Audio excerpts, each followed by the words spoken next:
बंगाल में दीदी या दादा, ममता या सुवेंदु, ये तय भवानीपुर को करना है। इसलिए सबसे ज्यादा बवाल भवानीपुर में दिखा।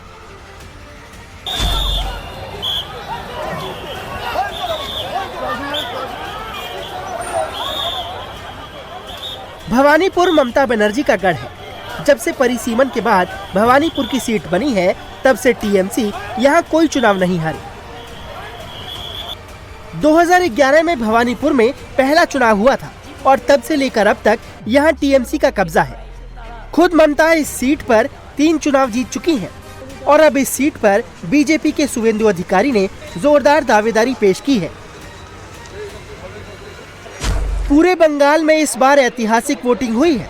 चुनाव आयोग के मुताबिक आजादी के बाद ये अब तक की बम्पर वोटिंग है। पहले फेज में जहां 152 सीटों पर 93.19% वोटिंग हुई थी, तो दूसरे फेज में 142 सीटों पर 91.66% वोटिंग हुई है।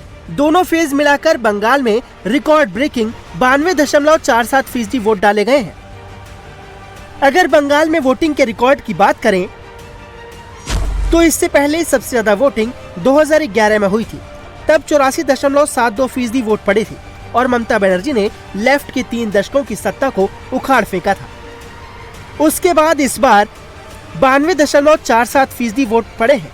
सवाल है कि क्या इस बार ये बढ़ा हुआ वोट परसेंटेज ममता की सत्ता को उखाड़ने वाला है?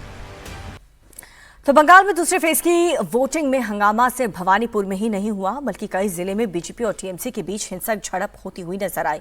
नौपाड़ा, पानीहाट, श्यामपुकुर और साथ ही हावड़ा में बीजेपी और टीएमसी समर्थकों के बीच खूब झड़प हुई है। दोनों दल के नेता एक दूसरे पर हिंसा फैलाने का आरोप लगाते हुए नजर आए।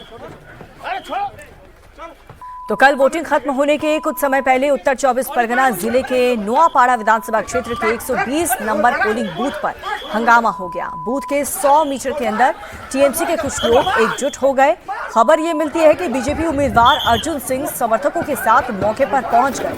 उन्होंने टीएमसी कार्यकर्ताओं को बूथ से 100 मीटर से दूर हटने के लिए कहा, तो इस पर बहस शुरू हो गई और फिर मारपीट शुरू हो गई।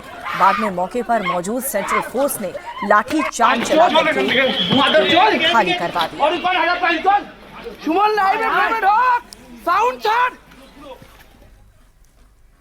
और ठीक इसी तरह 9-24 परगना के पानीहाटी में तृणमूल कार्यकर्ताओं ने हंगामा किया। पानीहाटी में बीजेपी कैंडिडेट रत्ना देवनाथ जैसे ही पोलिंग बूथ पर पहुंची, टीएमसी कार्यकर्ताओं ने नारेबाजी शुरू कर दी।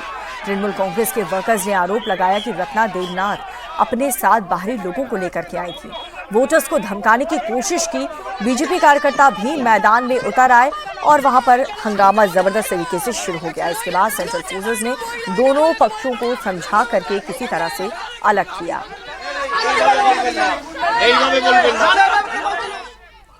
उत्तर कोलकाता के श्यामपुर विधानसभा क्षेत्र के बीजेपी उम्मीदवार पूर्णिमा चक्रवर्ती को देकर के टीएमसी समर्थकों ने विरोध प्रदर्शन शुरू कर दिया।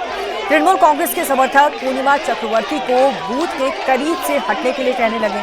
उनके खिलाफ गो बैक और बीजेपी हटाओ जैसे तमाम नारेबाजी भी शुरू कर दी गई। 9-24 परगना के दमदम नॉर्थ की बात करें तो यहां पर एक तृणमूल नेता पर बीजेपी कार्यकर्ता की पिटाई का आरोप लगा है। आरोप यह है कि टीएमसी के north Dumdum youth president Piku ने बीजेपी कार्यकर्ता अर्पण पाल पर हमला कर दिया था। बीजेपी कार्यकर्ताओं ने दावा यह किया है कि वार्ड नंबर 6 से बूथ सेंटर में 100 मीटर दूर खड़ा था और इसके बाद पीकू वहां पर आया और उसे एक दलदली इलाके में जाकर के पेड़ की हटनी से बुरी तरह से पीटा। तो हिंसा की खबरें भी कल दूसरे फेज के वोटिंग के दौरान देखने को मिली है, जहां पर बीजेपी के कार्यकर्ताओं पर हमला किया है टीएमसी ने।